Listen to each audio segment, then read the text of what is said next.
Hello everyone and welcome to another election prediction video from yours truly. Today we're going to be going over the US Senate. I'm going to be going from west to east, and without further ado, let's get into it. So first I'm going to start with the likely states, and I'm going to have three of those: New Mexico, Maryland, and New Jersey. Now, in terms of New Mexico, if you notice, all the prognosticators currently have this rated as solid or safe Democratic. And I'm a little bit more bullish on Dominici than others, I guess I'd say. If you look at the fundraising numbers here, she's certainly not doing badly. She doesn't have to deal with a contested primary, but her main draw is that her father was a U.S. Senator from New Mexico for a very long time, for several decades, even into the 21st century. So just by virtue of name recognition, I think she'll do a little bit better than the main election forecasters are thinking. Next, in terms of Maryland, this is definitely a surprise for those of you who follow politics because Maryland at the presidential level is a safe blue state. It's about Democratic plus 30, give or take a few points. However, the former governor, who's a very moderate, if not somewhat liberal Republican, Larry Hogan, is the Senate candidate, and he's in a fairly competitive race against Angela Alsobrooks. Still, though, now that the primary has been finalized, Hogan's initial early lead a few months ago has looked to erode, and the state is reverting back to its main partisanship. However, still a lot closer than you'd expect at a presidential or Senate race in Maryland. In the most high-quality polls here, the poll from Emerson College and from Public Policy Polling, we see also Brooks with a lead, but not a massive lead. We're talking about low double digits, high single digits. So that is consistent with the likely category, and that's where I'm forecasting this race. And finally, New Jersey. Similar to Maryland, this is a state which breaks the norm of Democrats overperforming the presumptive nominee Harris. I think Andy Kim is going to have perhaps a little bit of trouble here because Bob Menendez is running as an independent. Now, the Democrats are branding themselves against Trump, who has his felony conviction. So the fact that Bob Menendez is also now a convicted criminal, I think, is really going to hurt him with a lot of Democratic voters who previously might have given him another look, despite the fact that he's no longer the candidate. But even so, New Jersey is a pretty Democratic state. Biden is no longer the nominee, so no one's really talking about the state being competitive anymore at the presidential level. But still, I think Menendez will get probably around the low to mid single digits, as some of these polls are indicating, and will take almost exclusively from Andy Kim. Next, we're going to move to the likely states for Republicans. We have two: Texas and Florida. And as you can see, Republicans are already now at 50 seats. So if they were to win the presidency, that would give them a majority in the Senate. First, looking at Texas. This race, some people put Texas in the lean category. Personally, I don't think that is being bullish enough on the Republicans in this state. For one, compared to 2018, if you look at approval polls, Ted Cruz's numbers are a bit higher than they were in 2018. I think Colin Allred is probably the best they could do. He's a House Democrat from the Dallas area, not super progressive, so not a horrible fit for the state, but you haven't really seen this race polling competitively since you'd have to go all the way back basically to February. We don't have a ton of high quality polls here, but the high quality polls that we do have, like mainly just from YouGov or even going back a few months to Marist College, they all show Cruz winning in the high single digits to low double digits range. And I expect Cruz to probably slightly outrun Trump in this state. Then we're going to Florida. Florida, it's polling a little bit more competitive than Texas. I'd say most people think Texas is going to be more competitive than Florida, but I actually think Florida might be more competitive than Texas. If you look at the University of North Florida poll, Rick Scott is only up by 4. Now, I'd expect undecideds to break his way, hence the reason why this is likely and not lean. But still, Rick Scott is not the best candidate. I believe Debbie Murcassel Powell was I think she might have been the chair of the Florida Democratic Party. I could be wrong about that, but she's definitely connected in the state. But even so, since 2016, Florida has been a disaster for the Democrats. And with how many competitive races they have, I don't think they're going to be targeting Florida. Now, let's get into more interesting territory, into just races that are leaning. And first, we'll start with the Democrats. Now, the Democrats have a lot of lean races. They have Nevada, Arizona, Wisconsin, my home state of Michigan, and Pennsylvania.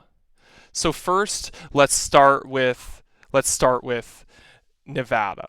Now, Nevada, as you can see, some people have this a little bit closer than lean. However, I would still lean this in Jackie Rosen's direction. In 2018, she was polling virtually neck and neck with then incumbent Republican Senator Dean Heller, polling slightly ahead of her, I believe, in the aggregate. But she went on to win that race by 5 points. So she's definitely an overperformer. I still think Sam Brown is a good candidate. I think his backstory is inspiring, and he'll do well with perhaps some suburban Vegas or Reno voters who are not crazy about Trump. But at the same time, I do not see him doing as well with working class voters and Hispanic or Latino voters as Donald Trump will do. So while this state is looking like a narrow win for Trump, at least if you look at the polls for the Senate, I think it's a bit more of a reach for the Republicans.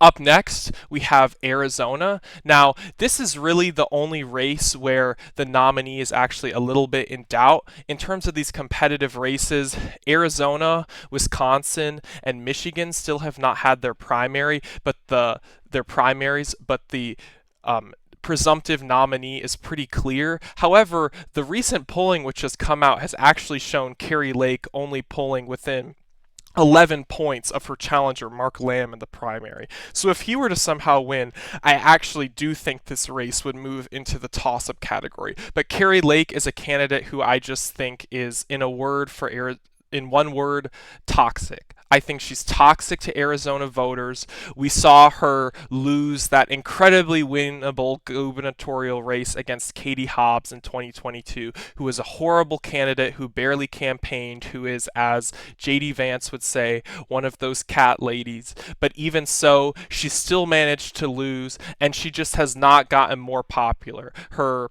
denial of the result of the 2020 election was definitely one of the things that hurt her in Maricopa County, as well as her strong comments on abortion restrictions. And she has, at least in terms of the election denialism, doubled down. She said that her 2022 election was stolen like highway robbery, and it was even worse than what was done to President Trump in 2020. So quite simply, I just don't think she's learned her lesson.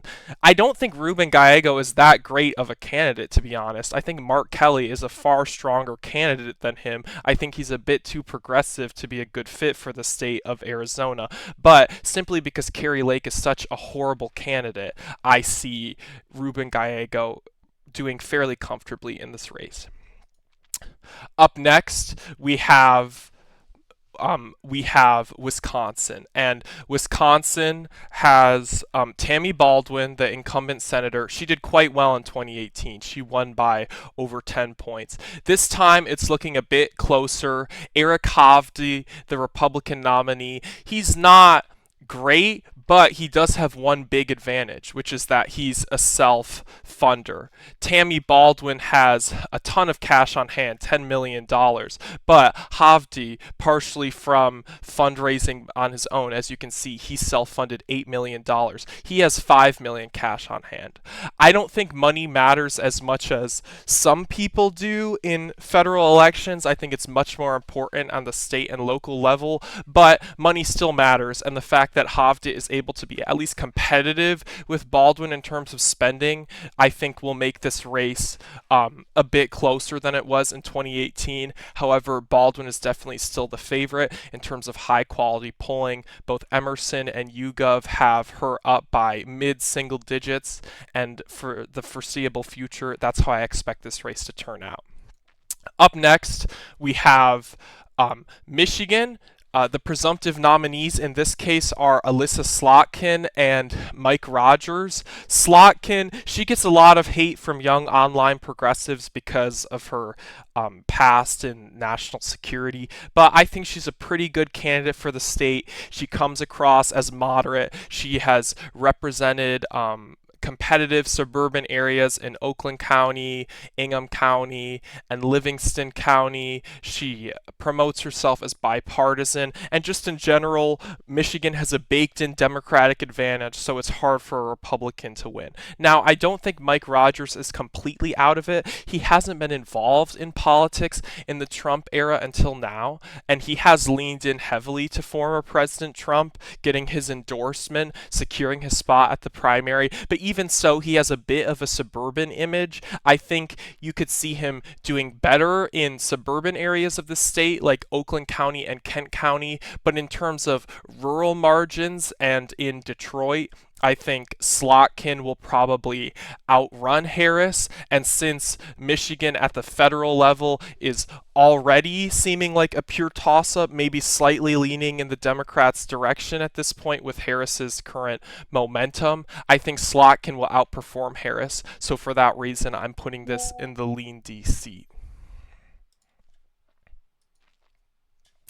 Up next we have the state of Pennsylvania. I think David McCormick for the Republicans is a pretty good candidate. Some people don't think he's great because of his past experience in the financial industry and the fact that he's spent some time in Connecticut. But I don't think this is a Dr. Oz carpetbagger situation. He definitely has strong roots in Western Pennsylvania.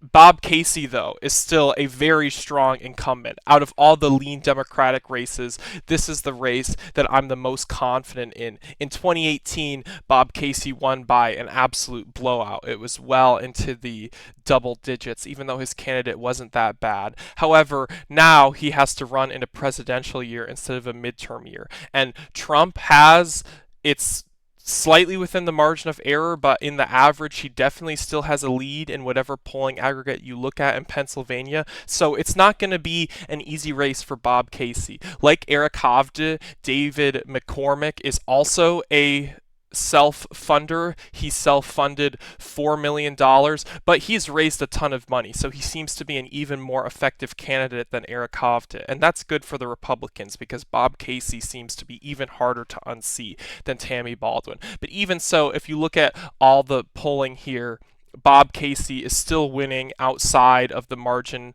of error. He's up by 4 in the most recent Emerson poll. I'd say that is a pretty good snapshot of where the election is right now in Pennsylvania. Now we have 2 states left, and I'm only going to have one of them rated as a toss-up, which means we have one more lean Republican state, and that's going to be Montana. And with this rating, the Republicans have now guaranteed themselves the Senate. So let's take a look at Montana. Montana has the Democratic incumbent Jon Tester, and Tester is interesting because while he votes the party line most of the time, he's not that moderate of a Democrat. He has still cultivated this farmer image, which has allowed him to do really well with a lot of independents and even some Republicans in the state of Montana. He was able to win re-election in 2018 by about 3.5 points against Matt Rosendale, who is a somewhat flawed candidate. Tim Sheehy, just like Eric Hovde and David McCormick, is a self-funder. He self-funded $2.5 million of his raise. He was handpicked by the National Republican Senatorial Committee a while ago, and while Tester is the best possible Democrat you could run in Montana, and it seems to be a state more fond of ticket splitting than the rest of the country or most of the rest of the country, I just can't see him getting enough people to split their tickets in a race where Trump is going to win Montana by a minimum of 15 points. With higher third party votes seemingly while Biden was in the race, I do think it was perhaps a little bit more possible. I think Tester would have won almost all third party voters who decided to vote for Senate, but now that third parties, mainly RFK Jr., are declining in relevance as Harris has become the Democratic nominee, this is mainly just looking like a two-person race at the federal level for the presidential race, and I think that level of partisanship is going to translate to the Senate race in this state. So while I wouldn't be shocked if Tester were able to hold on, I definitely don't think he's favored. He hasn't come ahead in any of the polling for a few months. He was barely ahead, I believe, in really the only high quality poll that's been done, I believe, by Emerson in March, but he wasn't close to 50%. You're going to need to be close to 50% if you're a Democrat in Montana. We need to see him at 48 plus. Until I see that, I'm going to leave this in the lean category. Now, finally, we have a toss-up. Ohio. And this really comes down to how much do I think people are going to split their ticket. This race is between Sherrod Brown and Bernie Moreno. Sherrod Brown is a similar type of candidate to Jon Tester in that in terms of his actual voting record, he's a relatively standard Democrat. But in terms of his rhetoric, he has a lot of a populist appeal where he does a lot better with white working class voters in the state of Ohio compared to other Democrats. And that's Trump's strength. So I could see Sherrod Brown getting some split of Trump voters who don't feel like they know Bernie Moreno, the Republican candidate, or are turned off by his strong comments on abortion. This race to me basically comes down to how much do I think Trump is going to win the state of Ohio. I don't see the ticket being split from president to Senate by more than 9 points. So the question is, do I think Donald Trump is going to win Ohio by greater than 9 points or less than 9 points?